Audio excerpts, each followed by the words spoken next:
forms. As Malu mentioned, I'm from Atlanta. Let's see, I don't know if you can see that or not. Anyway, and I've been working with this competition for a number of years now, and the older forms were making some of us crazy, so I led the charge to revamp the forms. So this year, if you're working through and you hate the forms, okay, it's my fault. But anyway, the council did approve, so maybe you can blame any one of us. But if you do have suggestions as we go forward, at the end of this year, we're not going to change them now, but at the end of this year, you'll have an opportunity to let us know and we can revamp again. But anyway, let's take a look at these forms. So first and foremost, all forms are available on the New York Metro site, the competition site, under judges. And there's you'll see a little list of things, and it's under download resources for judges. All the forms you need, they'll all be there. So there are 6 forms. Don't panic. You'll see. It's not that bad. There's a form summary, initial impressions, discussion notes, assessment form, the consensus summary, and the best of show. The consensus and best of show are for the team leads to fill out, and the assessment forms and the consensus summary go to each entry submitter. So you'll fill out a number of forms, but not all of them go back to the person who submitted the entry. So the first one is the form summary. Now this one is just a list of the forms, and it briefly summarizes what you do with that form. And our suggestion is to print it out, and you can put some dates on it so you know when things are supposed to be turned in, and you can make some notes on it. Anyway, this one is just for you as a reference. And all judges are going to fill out the first 3, and just the team leads have to fill out the last 2. So the forms you fill out. First one is initial impressions. And this is where you begin to develop your assessment of an entry. As you start to review, you want to record the things that stick out, the pros and the cons. So you fill this out and you submit it to your team lead, and they'll review all the initial impressions and lead the discussion. So when your team meets, the leader will start a conversation, and then use this as you start having discussions, and you'll look back at your notes, and then you can bring out points and so on. So what kind of things do you put on this? Well, we have an example here. First thing you do is you put the name of the item that you're reviewing. You got that? And then you start just putting down your general thoughts about the thing that you're looking at. So here, this one is divided into pros, cons, oops, sorry, not that. And, you know, just some general ideas. Yeah, it seems well written, looks like things are consistent. Then down here at the bottom, fatal flaw, cross-references are not active links. This one does not go back to the submitter, so you can pretty much write whatever you want, but you can use this to start your assessment. So, or like this, you just a few sentences. You'd never say to somebody, "Oh, your borders are sloppy," but you know, you can write that on here because this is just to get started. The next one is the discussion notes. Now, this one is also just a blank form. And so you want to use this one to take notes during your team discussions. Now, personally, I print this one out and I take notes in pencil because that's just the way I am. But If you prefer to take it online, you can type in anything you want in this. Now, this form is divided into the major categories that follow along with the evaluation considerations going forward.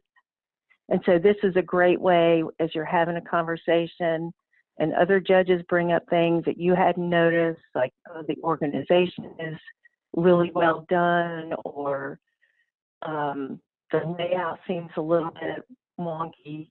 You can start making little notes in each of these categories, and then you'll want to use that as you begin to write your true assessment form, which is the third one on the list.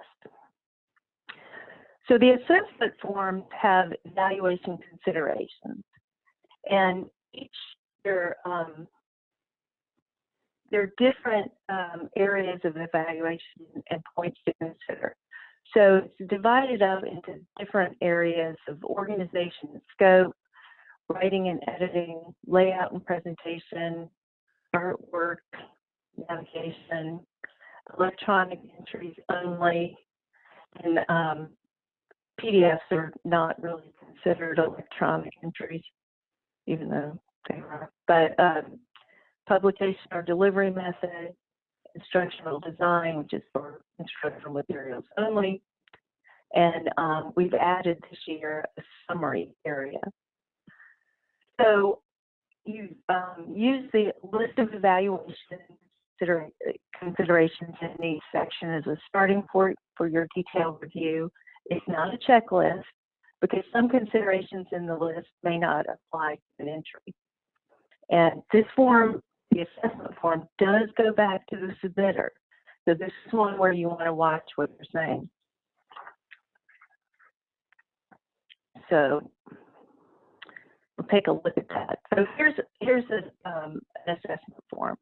So here under organization and scope, you'll see the list of evaluation considerations.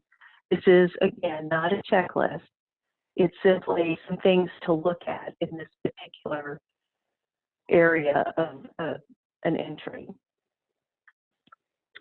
And this one is going back to the submitter, and this is what people are paying to get, this feedback, an honest evaluation of the entry with concrete, actionable suggestions for improvement. And we get feedback from the submitters thanking us for these comments. So you want to show that you've read and reviewed an entry over time, you've given some thought to what you say. Yes, you really do need to find positives in every entry. Sometimes it's hard, but keep in mind this is someone's baby and their time and effort when it's producing it. So make sure to see some good in every entry. So, and it's divided into strengths and areas for improvement. And the areas of improvement, this is one of the things people really appreciate, is what sorts of things can I do to make whatever I've done even better. So here, things are specific. They're page numbers and specific ways the document could be improved, such as screenshots or better section titles.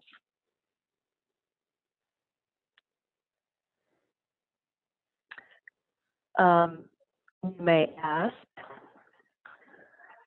well, it's something like writing and editing in a video. Here's an example where the judge actively listened to a video and noticed clarity and flow. And some things like headings and spelling don't apply to the video, right? But you can tell from the narration that the entry was well written.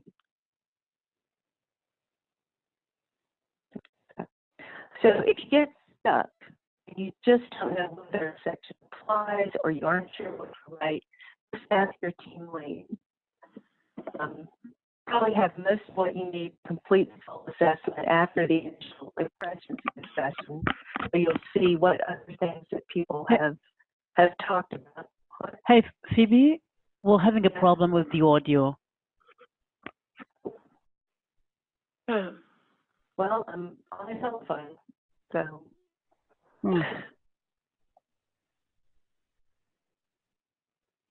I'm not really sure how to fix that.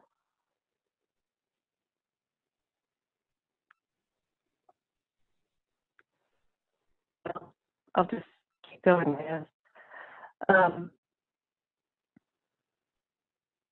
Where was I? Oh, yeah. And then once you complete your assessment, you'll submit it to your team lead.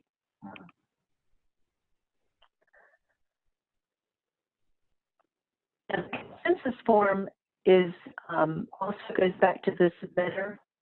And you have a discussion with your team. The team lead will complete this concession form for each entry. And then during the team discussion, you typically pick the top 5 strengths and areas for improvement, come up with a general overall statement about the entry that sums it all up. And then finally, you make a recommendation for an award or no award. And it's okay not to give an award. Not all entries deserve an award.